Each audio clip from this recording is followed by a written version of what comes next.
सारा काम मैं खुद अकेली करती हूँ, ना इसकी माँ करती है ना इसकी बहन करती है। कोई काम में हाथ नहीं लगाता। मैं काम कर करके परेशान हूँ, मेरे पैर में इतने दर्द हो रहे हैं, साला कोई हेल्प नहीं करता। आज मैं आने तो बताती हूँ, आज जा रही हूँ।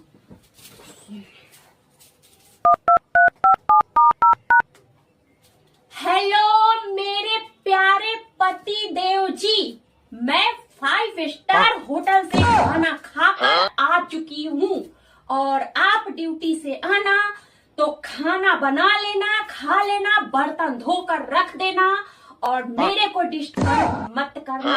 अगर आपने मेरे को डिस्टर्ब किया तो मैं नीली ड्राम मंगवा ली हूँ, 2 कट्टा सीमेंट भी मंगवा ली हूँ। आपको बोटी बोटी काट कर ये ड्राम में पैक कर दूंगी। Don't disturb me.